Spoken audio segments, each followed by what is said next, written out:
After much consideration, I've decided to step down as Pine Valley Hospital's Chief of Staff.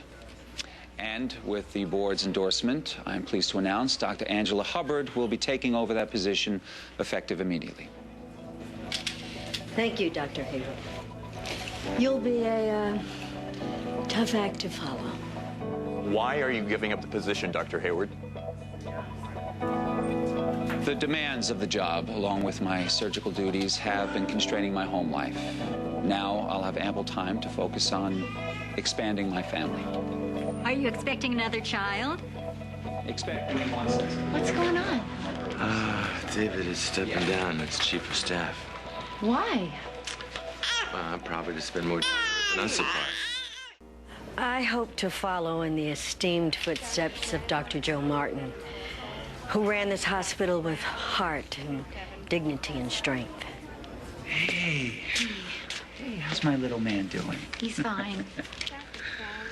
So, I caught your little speech there where you're demoting yourself, Dave. Well, you see, I'd like to see it as promoting myself to a higher position in the daddy department.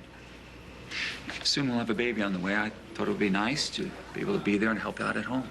Well, we could have talked about it, maybe hired someone else full time. See, I would have thought you'd actually wait for Amanda to be a few months along before you went and gave up all your power over me.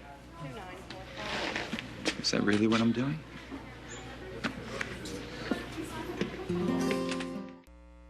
Congratulations, Chief. Oh, hell, the Chief. The Chief. Thank you. He's already buttering up the boss. No, I'm not. I was just, she's the Chief. But if it's not working, I brought a really cute little baby along. There you go, Chief. Oh, and he is a cutie. Look at you. He is. So what is it you want? Less weekend shifts? More time in the OR? No, I just was wondering what the truth is. Why did David really step down? Well, you heard him. He wants more family time. My sympathies. And now, the truth. Why did David really step down? Jake, maybe that's all it is. No, definitely not. David hoards power like a squirrel hoards nuts. So, you telling me he just let you walk off with his nuts? How'd you do that? Yeah. How did you do that? I made a deal. She made a deal with the devil. Mm-hmm. Something you and my husband know all about.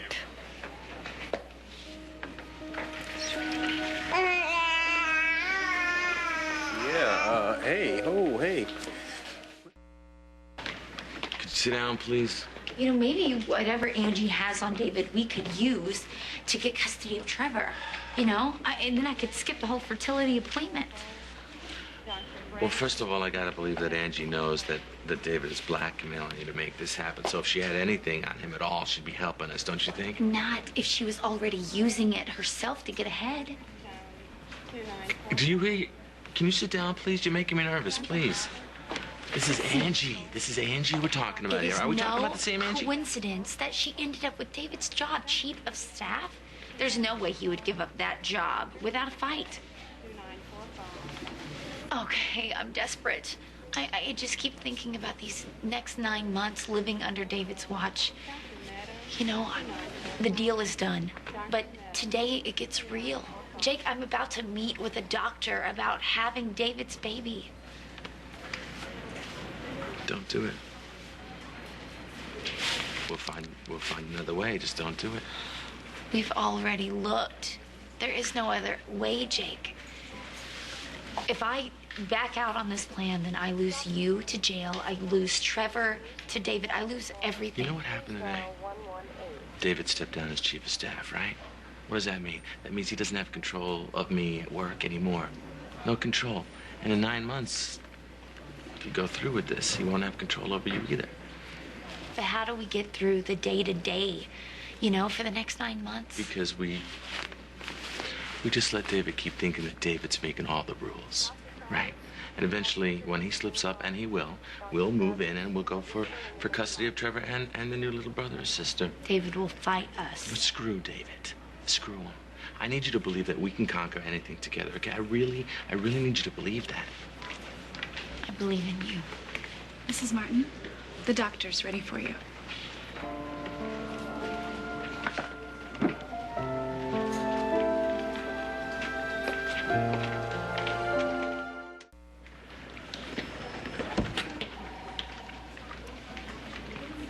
Can I talk to you?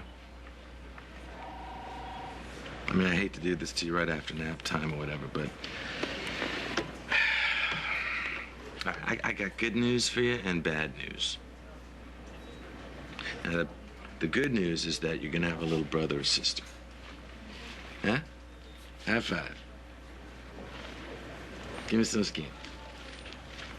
Okay, we'll work on that. The bad news is that your little brother or sister is not gonna have, see this face right here? See this mug? They're not gonna have any of these genes. I know what you're thinking. You're thinking, what? Why not? I know. It's not because I don't love your mommy. I do. I love your mommy very much. We're gonna live together forever, be married, the whole thing. But you know David, right? It's technically your father. Oh, you do know him. He's the funny-looking guy, lives in the big creepy house that you and Mom are staying at. Well, if he had it his way, he'd have you living there forever. And that's that's not good, because then we'd never get to hang out. And I love you too much. And Mommy.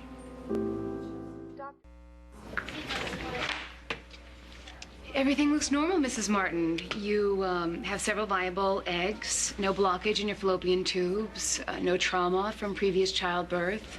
I don't see any reason why you shouldn't be able to conceive and carry another child. Good. Great. So what's next? We'll collect a sperm sample from the prospective father, set a date for insemination. If it takes, you could be delivering late summer, early fall. But I'm sorry, you just said that there shouldn't be a problem. The procedure doesn't always work the first cycle. If that is the case, we'll run more tests. Sometimes it takes multiple tries. This can be a long process.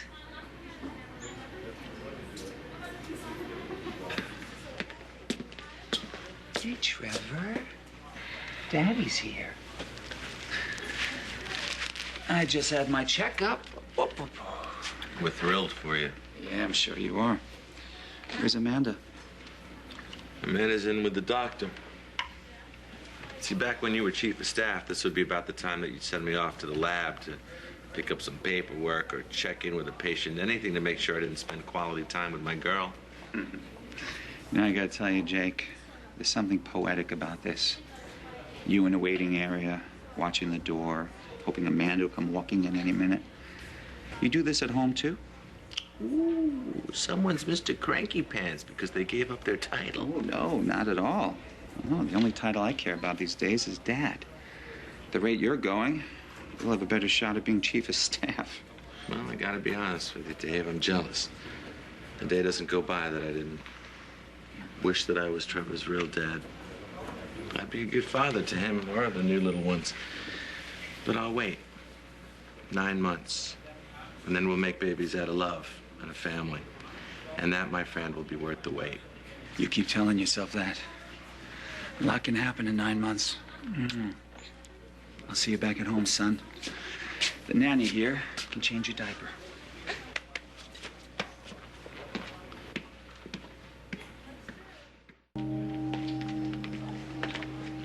See you soon, Mrs. Martin. Okay, thanks.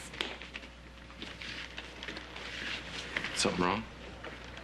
I am perfectly healthy and ready to have another baby.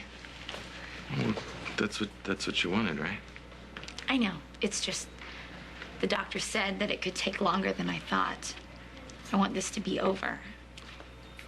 I just want to come home. Well, I'm gonna wait for you. For as long as it takes.